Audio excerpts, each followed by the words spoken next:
Hello, welcome to Voices from Our Community once again. We're broadcasting from Reading, Pennsylvania, here at the studio of Ed Terrell. My name is Ed Terrell, and I'm sitting here this evening with Sheila Perez of the community of Reading, Pennsylvania. Hi. Hello, Sheila. Hi, Ed. This program, we're going to continue our talks about the economical problems here in the city of Reading, Pennsylvania. And today we're going to talk about the Redevelopment Authority. Now, Sheila, would you please explain to the home viewers what the Redevelopment Authority is and what is their capacity in this particular city? Well, the Redevelopment Authority is an authority that was formed by which it's supposed to help enhance the economics of the city, target, identify projects that could benefit the city and its people and the residents within it. And how do you feel that this organization is working? Is it for the people or by the people? Well, that I guess we would need to analyze. Right now, based on what I'm seeing that the redevelopment authorities are being utilized and to selectively allow for-profit and non-profit organizations the ability to acquire real estate properties that have been transferred over to them for management. Now, their job in that aspect would be to acquire those properties and to give us a positive return on those investments. Now, with these properties being invested and taken over by the Redevelopment Authority, how do they acquire these properties, and are they acquiring them through foreclosures, or they acquire them through other agencies closing down these properties? I mean, giving them sightings of codes and zoning, or are they involved in closing down properties and turning them over to the Redevelopment Authority? Is the county involved? Is the city involved? What is the role that the Redevelopment Authority is playing on acquiring these types of properties? Well, that's really interesting that you should ask that, because that's a question that I've kind of asked myself. I guess perhaps maybe we have to give a little bit of history behind the role that the Redevelopment Authority is playing right now. Would you please do that? Okay, certainly. Back, I believe, in 2008, under Tom McMahon, we have the Community and Economic Development. Excuse me a minute. When you say under Tom McMahon, meaning that he was the mayor of the city? Correct. Thank you. Okay. Back at that time, Adam Mukherjee, who is heading up right now the Redevelopment Authority for the city of Reading. Is he working for the city, or is he under the payroll of the city? How did he become in that position? Well, that's another story, and that's for another show. Okay. But right now, let's just focus on how he became the head of the Reading Redevelopment Authority. Please do. Okay. In 2008, I believe there was a complaint that was filed with the Home Rule Charter Board. Yes. Because Mr. Mukherjee refused to move into the city. Yes. And the Home Rule Charter states that any executive in any department must move into the city. That's right. And they must live within the city, mm-hmm. correct? Why is that so important? Because these are people that are getting large salaries. Yes, they are. And remember, we talked about keeping the money inside the tub, the water inside the tub? Inside the we city. need to keep the money inside the city of Reading. Yes. Because that's the only way that prosperity and our tub will be filled, Yes. correct? Yes. Why is living in the city so important? Because these are people that are conducting activities that are going to be impacting us. Yes. So if they don't live here and they're conducting activities that don't benefit, that are not impacting them, right? Yes. How is that to our benefit? Yes, I understand that. Okay. Mm-hmm. So as a result of that, there was a ruling by Judge, I believe her name was Fredericks, at the state level, because the city then tried to say, well, he's a manager, change his title to manager, not an administrative director, an executive director, in order to get behind the that ruling, right? But the judge at the state level saw right through it. Okay? And he said that even though they had changed his title, his rules and responsibilities were still the same. Exactly. So then Mr. Adam Mukherjee was told, you either move into the city, pay the fine for every day that you're out, or you're going to lose your job. Okay? So in order to keep him in the role that he is, that year they pulled out the Redevelopment Authority from under the budget of the city of Reading. That's right. And allegedly made it its own autonomous entity, meaning standalone. So who is funding and paying the redevelopment CEO, Mr. Adam Mukherjee? Well, that remains to be seen. Simply because it's my understanding, based on depositions that were dealing with federal lawsuits that were filed back in, I believe it was 2004, by Evelyn Morrison for practices by the city of Reading. With regards to discriminatory allegations of discriminatory practices against people who wanted to get jobs within the city of Reading. And you can look it up. I mean, it's Morrison versus the city of Reading. And then the second lawsuit where the depositions were done was the lawsuit with Miss Diana Rivera O'Brien, who passed away. Okay. Now, I believe in those depositions, it was brought up that Mr. Adam Mukherjee gets his salary supplemented by one of the heads of the nonprofit organizations here. So Adam was collecting his salary, allegedly, from the city of Reading, but on the same token, the developer was also funding his salary. Now, so I'm going to cut you off a minute real quick. I'm under the influence, like the Redevelopment Authority was getting subsidized from a developer who would have influence on certain contracts and development of these properties. That's correct. And that was brought out. God. That was brought out in the depositions. Wow. I believe the attorney at that time was Attorney Delone. Sandy Delone, Delone, and I believe he also served as the attorney for Evelyn Morrison and Diana at one time, and then Diana received another attorney from Boston, and when they investigated her case for the illegal firing under the Family Medical Leave Act, in those depositions, again, it was reiterated. Now, back in 2004, I believe the subsidy was something to the amount of $60,000. And I believe when Diana's case took place, it was to the tune of $80,000. Okay. Now, it was interesting because one of the questions that I asked was to see the budget.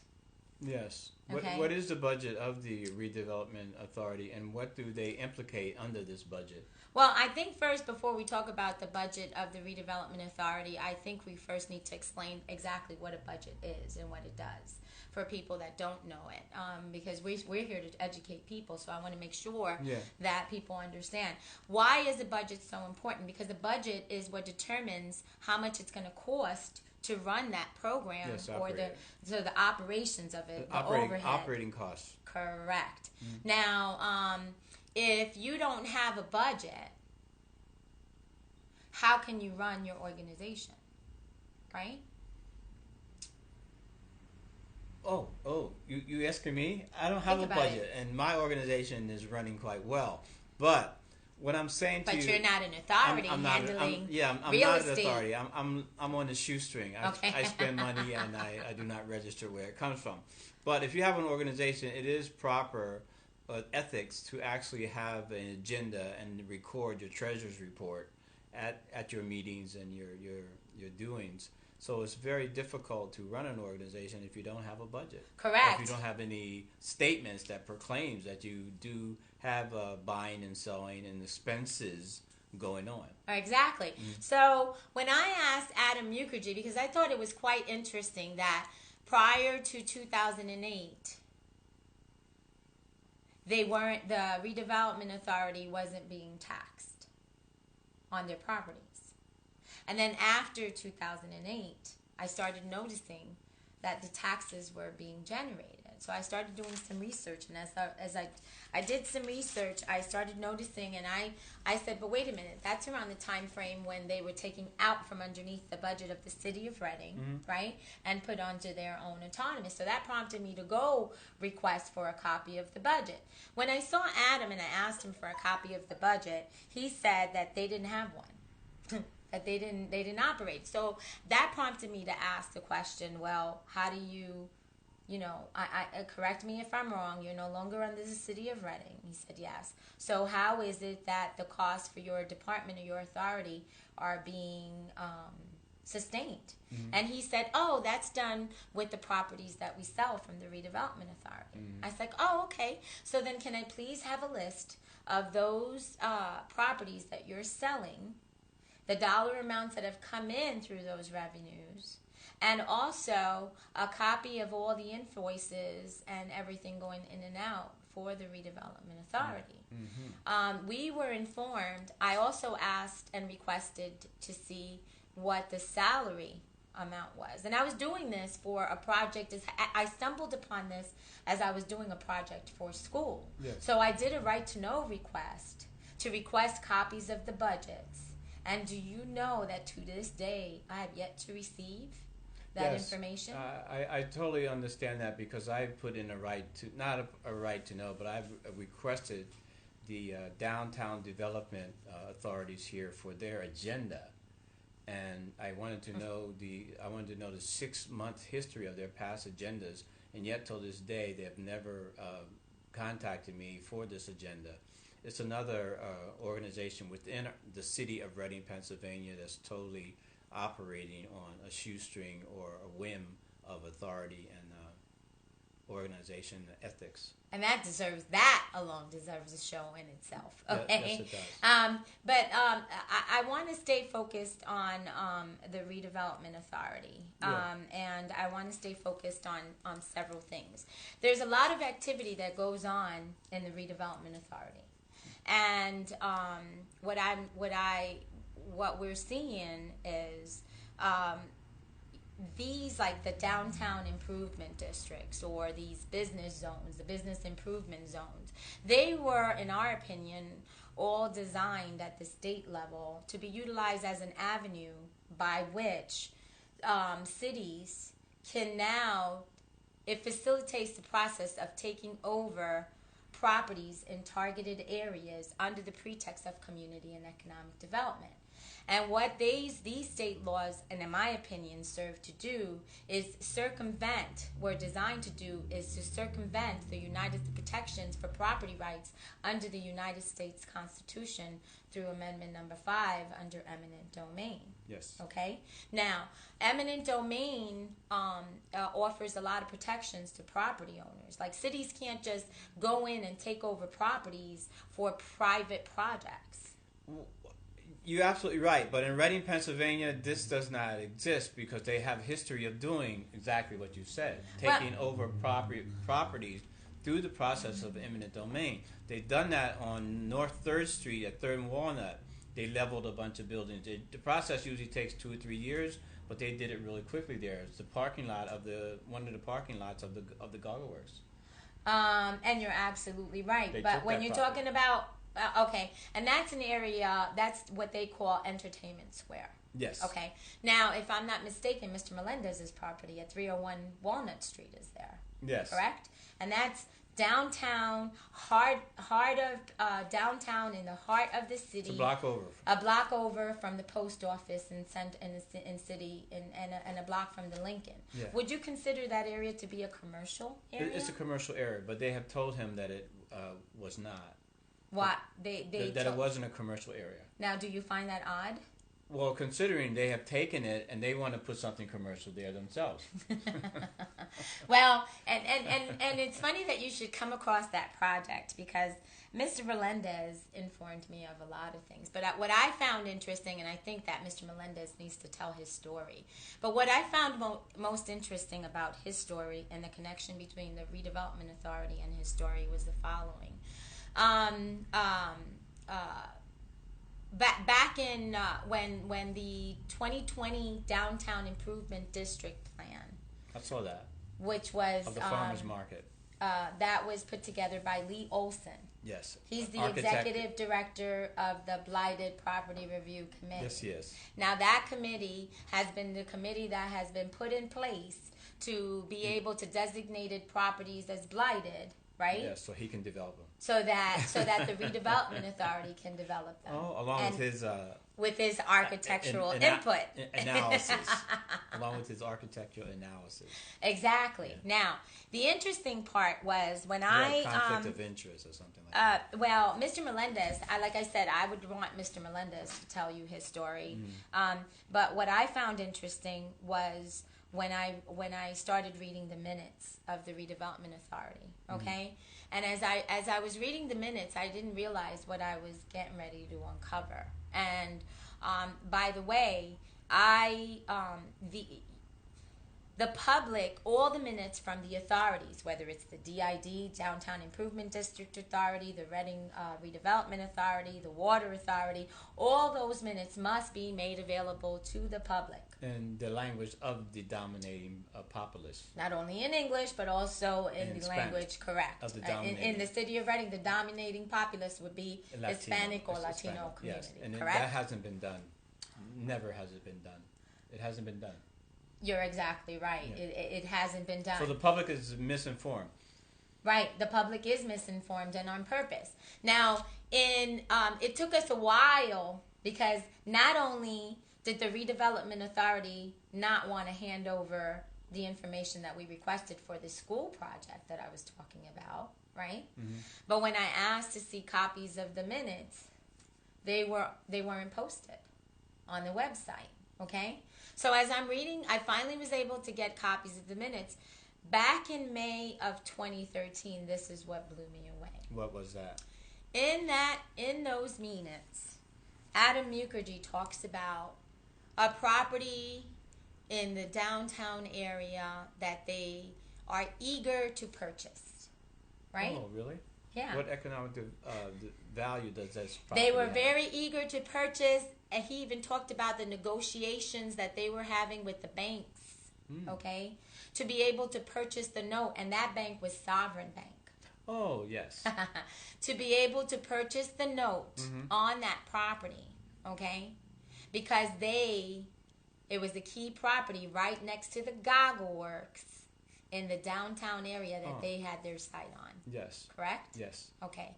Now, it was interesting because they never mentioned the address, but I talked about, I remember putting down, are they speaking about 301 Washington Street? Because think about it, Ed.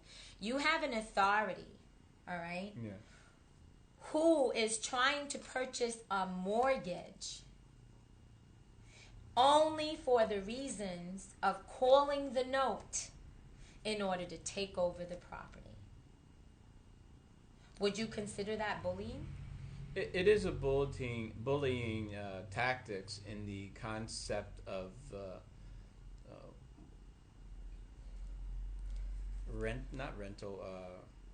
redevelopment. It's a bullying tactic. Why do you say that?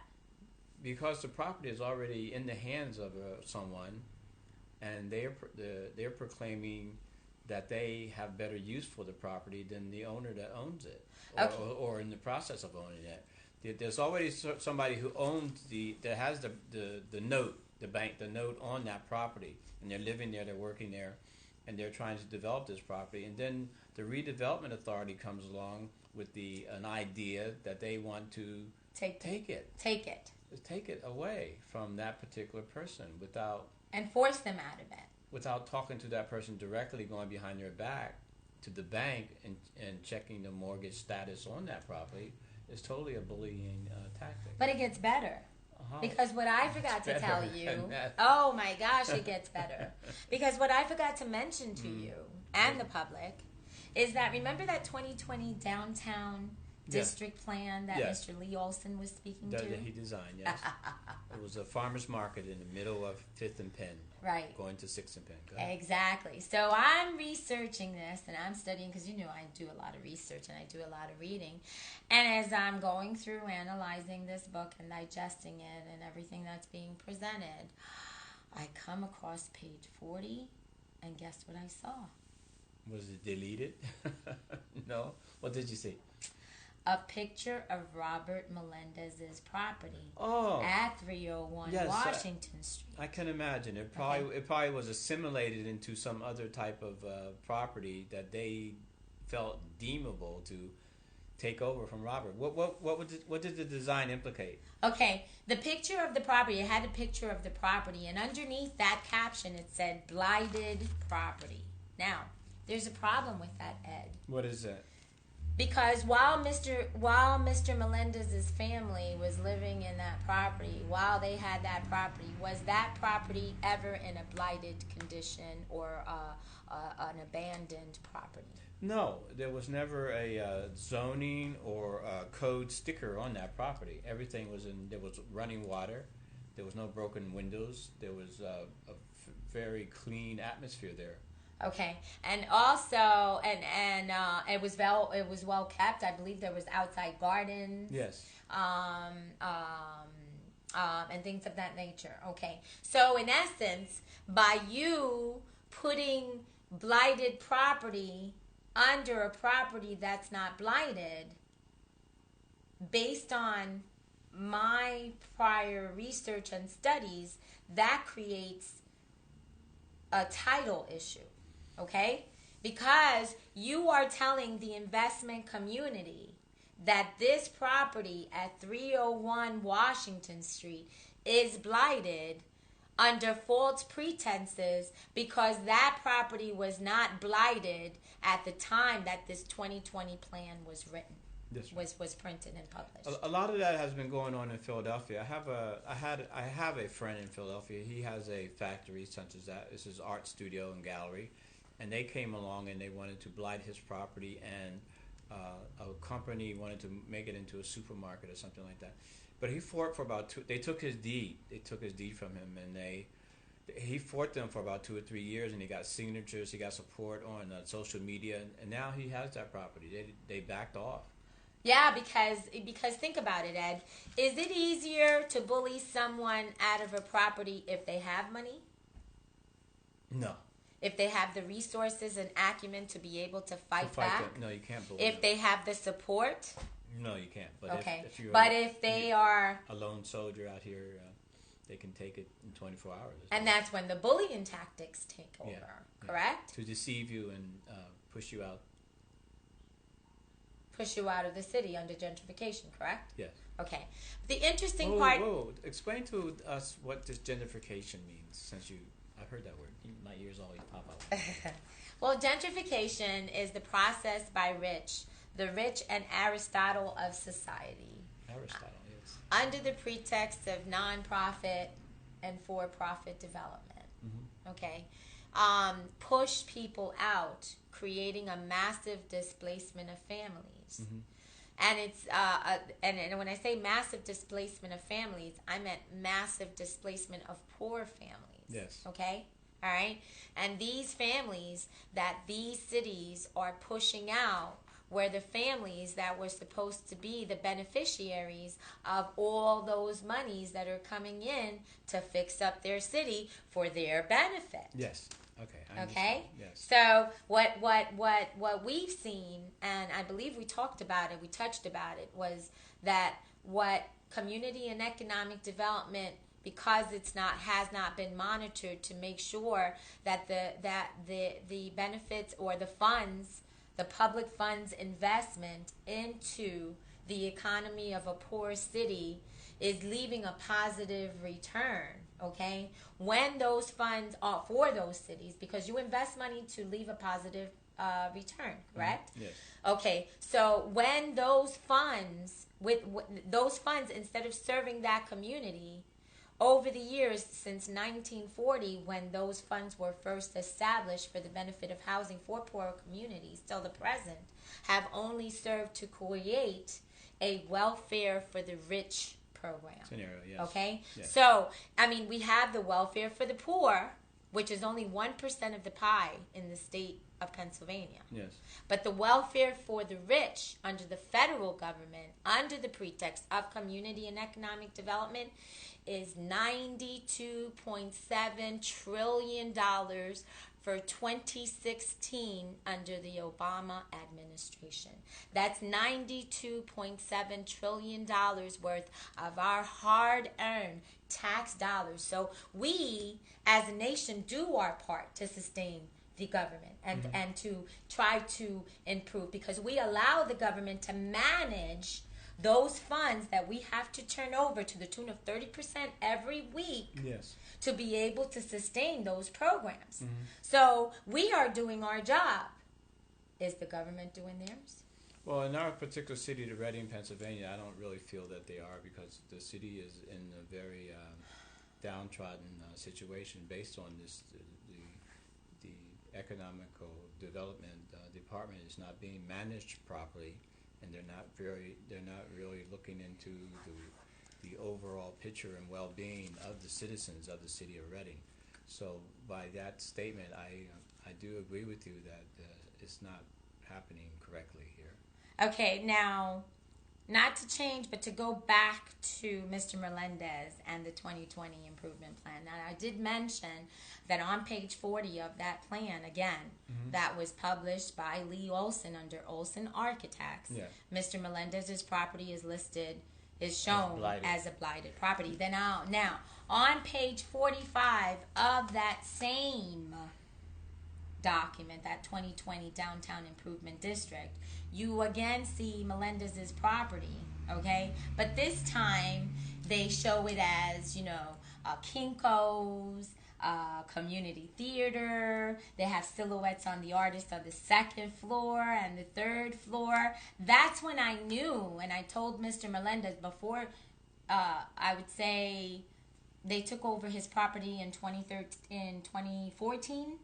Yeah. Okay. So they have redesigned the property, but they did not address the issue of commercial zone. No, that's not what I'm saying. What I'm saying is they falsely reported that and gave the implication that Mr. Melendez's property was a blighted property when it wasn't. Okay? That's what they gave. But they needed to give that implication in order to facilitate the takeover process. So in May of 2013, the redevelopment board discussions are that we've been having discussions with the bank. We're very eager to purchase that note. So if you're eager to purchase that note, Sovereign sells the note over, and the redevelopment authority calls it. Oh my goodness. Calls the note. Wow. And that's how he lost that property. Oh, wow. So would you call that bullying at its best? I would call that downright scrutiny, mutiny. Yes, it's bullying. Okay, so now let's take it a step further, okay? You know the target areas, because I've seen the target areas would be the Entertainment Square, downtown Reading, Center City, over where the Doubletree and the Santander is, and the Reading Housing Authority now taking over the 1000 block of Penn Street. So that's the entire main economic artery. Yes. Right? Yes. Do you think that is in our best interest to have certain people be the controllers and the beneficiaries and the owners of our city? I don't believe that's the right criteria for that type of ownership, based on the fact that the city is 60 or 75% Latinos, and you're not getting the input of the community with the dominant points of views and existence. Okay, now that we're talking about the property on Washington and 3rd Street, how was that property zoned and taken away from Mr. Melendez? Well, prior to Mr. Melendez and his family having that property taken away, he had applied for zoning to be able to get a zoning permit to sell something as simple as pastelillos from his lot, which is located right next to the Reading Eagle parking lot right there on Washington Street, right? Mm-hmm. Zoning says, I'm sorry, Mr. Melendez, can't do... I'm sorry. You can't really sell... I can't, because your property is no longer commercial property. It went back to being residential because you haven't sold anything from that for 2 years.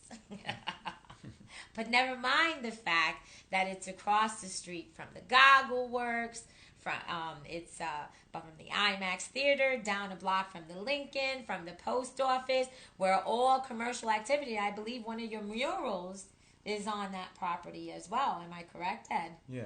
Okay. So then the question then becomes, I mean, that's what they do. He tried to get in. So either zoning, what I'm trying to say is zoning, and as I touched about in the other segment that we did, zoning plays a very, very crucial and critical role in the progress or demise of a city in terms of business innovation. Yes, it does. Okay. And zoning is connected with who runs zoning? Who's in charge of zoning?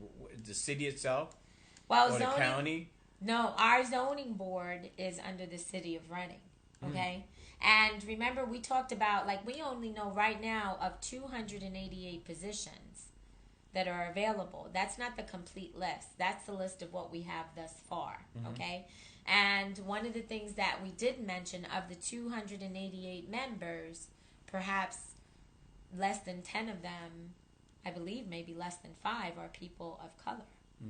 Okay, so that would make it the majority, 92%, 95%, all Caucasian individuals. But the demographics reflect what, Ed, for the census? A Latino.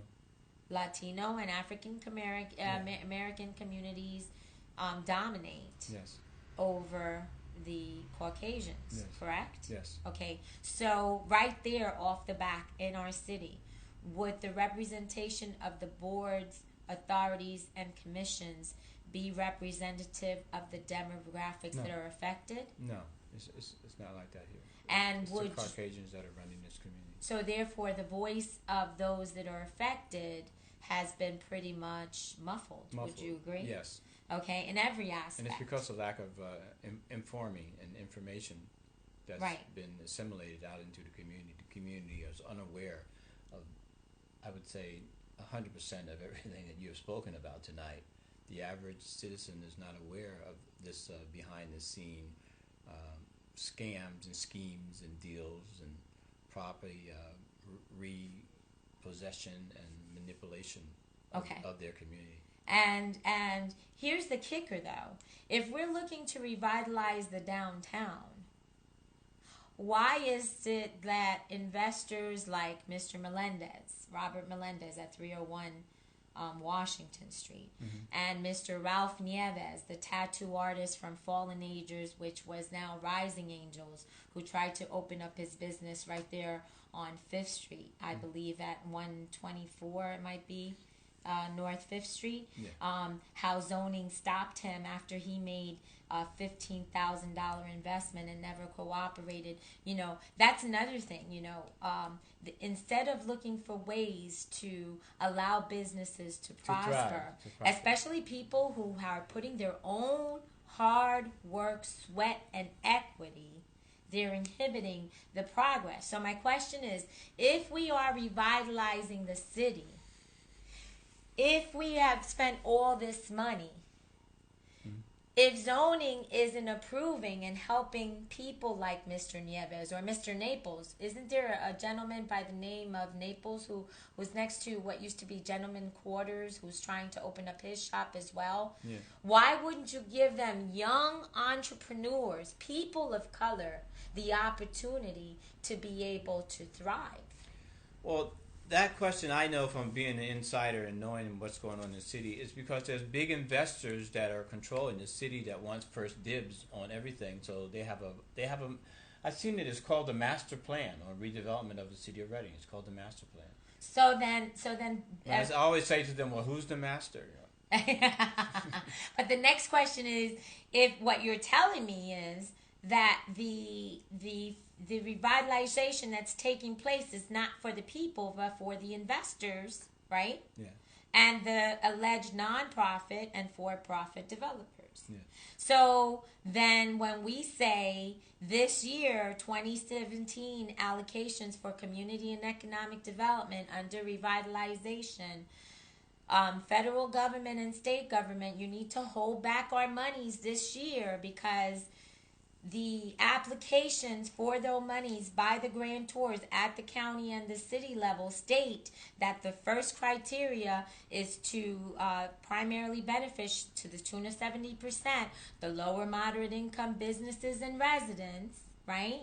And you're telling me that the revitalization that's taking place is not for the lower to moderate income beneficiaries, then it by right we need to tell our federal corporate credit card companies that are paying these community and economic development bills on our behalf that the services that these companies are providing for our personal gain we're not happy with.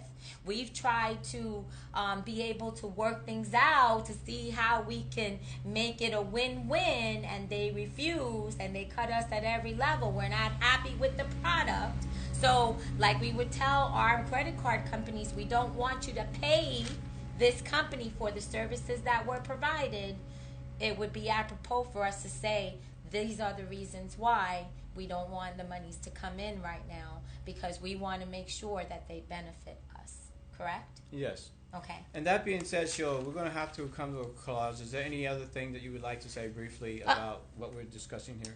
Well, yes. I mean, we talked about Adam Mukherjee and the Redevelopment Authority, correct? Yes. We've only focused. I mean, the shows are not that long. There's other authorities, industrial at the county level, the Redevelopment Authority, community and economic development at the county level. But in this state, what I think is very important that people need to know, Mr. Adam Mukherjee. Okay, remember we talked about that, the executive director of the Reading Redevelopment Authority. Okay, now if you go on his website, on the website for the Redevelopment Authority, they say that they primarily do businesses with two nonprofits. And what is that business? Those two businesses, one being Our City Reading, okay, and the second one is called the Pennsylvania Finance Development Corporation. And he sits on both of those boards? He sits on both of those boards, but what you didn't know is both of those nonprofits are owned by the same nonprofit developer. Now I know. And it seems very Would you consider that a conflict of interest? It definitely is, but it's a businessman's investment. It's a businessman's investment with the public people's money. Yes. It's not a private. A businessman is more than welcome to do any type of investment with their own private organizations and their own money, right? Yes. But when you're looking to financially assist your projects with your money, yes, then is it a businessman's investment? Well, these guys classify themselves as businessmen. The other thing about this is the title, Our City of Reading, is very deceptive. Because why do you say that? Because when you are investing in properties and you say to the public, Our City of Reading has bought these properties or in control of these properties, the average person believes that they are Our City of Reading. With the word our being used, our meaning mine. Well, I mean, Our City Reading, remember we talked about, well, it depends on whose city you're in. Yeah. Yeah. Our City Reading, you know, is inclusive of what I believe the Why Missing Foundation, yes, really. You know, the Yes, Schumans, it's inclusive of the Greater Berks Redevelopment Fund. Yeah. I mean, I'm keeping it real. Yeah, you are, because you're a deep thinker. But I was just saying that the average person would hear a company's name such as Our City of Reading, and they would really reflect on it as being a part of that our. Oh, but they are. Yeah. They consider this their city. Yes. So for them, Our City Reading is right. Yes, that's why that name is on there, because they want so-called the American dream of, I want my country back, or I want my city back. And it's funny because I think maybe perhaps we should send this, and perhaps this might give you an opportunity. I believe you gave me that magazine, November of 2015. Commercial. The November of 2015, was it, I'm not certain if it was the Commerce, the Chamber of Commerce, that puts out a monthly, a quarterly publication. It was the Chamber of Commerce. Okay. It's called Commercial. And I believe that on the cover of that particular issue was Mr. Schumann and Mr. Poole in front of the Doubletree Hotel. Yes, it was. Right? Because you're correct. The cartel of those of that landmark. Are you talking about the real estate cartel? Yes. Honey, that's another story. So let's wind it down. We thank you, home viewers, for watching Voices from Our Community.